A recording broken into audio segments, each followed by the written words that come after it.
What if I told you the US military once had a real top-secret plan to detonate a nuclear bomb on the moon? Not a joke, not a conspiracy theory.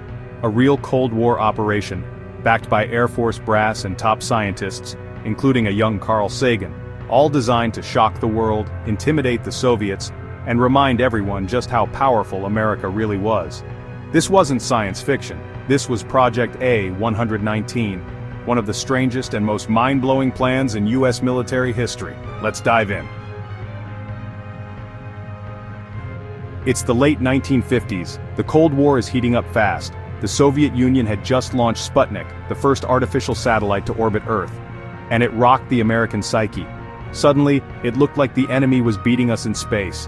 And in the Cold War, optics were everything. So, military strategists asked a bold question. How do we send a message loud enough to shake the Soviets and the world? Answer: blow up the moon. Enter Project A119, officially titled A Study of Lunar Research Flights. But don't let the bland name fool you. This was a plan to detonate a nuclear weapon on the moon's surface with one goal in mind: create a massive explosion visible from Earth. Not for science, not for exploration, but for psychological warfare. To show the Soviets, and the rest of the world, that the United States could project power not just across continents, but across the stars. The project was run by the U.S. Air Force's Special Weapons Center, based at Kirtland Air Force Base in New Mexico.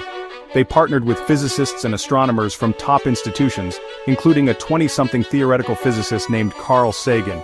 Yes, the same Carl Sagan who would later become one of America's most famous science communicators. Sagan worked on the math behind the explosion. His job was to calculate the plume of dust and debris the nuclear blast would throw into space, and more importantly, how bright and visible that explosion would be from Earth. Because remember, this wasn't about blowing up the moon, it was about putting on a show. The plan was to use a W-25 warhead, a relatively small tactical nuke with a yield of about 1.7 kilotons. That's much smaller than the bombs dropped on Hiroshima and Nagasaki, but more than enough to create a spectacular display against the moon's barren surface. The launch vehicle would send the warhead into lunar orbit and then detonate it on the edge of the moon's surface, so the explosion would be silhouetted against the dark space behind it, visible from Earth, like a cosmic fireworks show, with nuclear force. The explosion itself wouldn't damage the moon. Not significantly, anyway. There's no atmosphere, so there wouldn't be a traditional mushroom cloud, but the dust cloud kicked up could be visible through telescopes or even the naked eye. But while the science may have been plausible, the strategy was questionable at best.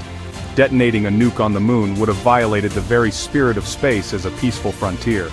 It risked international outrage, massive blowback, and an escalation that could have turned the Cold War into a hot one. And there were practical concerns too. What if the rocket misfired and detonated in Earth's atmosphere? What if the nuke never made it to the moon? What if the explosion wasn't even visible from Earth, and the whole stunt fell flat? Eventually, Project A119 was scrapped, quietly buried, and replaced by something far more productive: the space race. Instead of blowing up the moon, America decided to land on it. President Kennedy announced the Apollo program, and just over a decade later, Neil Armstrong's boot hit the lunar surface instead of a nuclear warhead. We didn't detonate power, we demonstrated it, not with destruction, but with exploration. But Project A119 didn't disappear completely. It stayed classified until the 90s, when it was finally declassified and revealed to the public. And it left behind a legacy. A strange reminder of how, in the heat of the Cold War, even nuking the moon seemed like a reasonable idea to smart people in high places. And it also reminds us just how close we came to weaponizing space, long before satellite defense systems or Space Force were even ideas. So now we ask the big question: what if it had happened?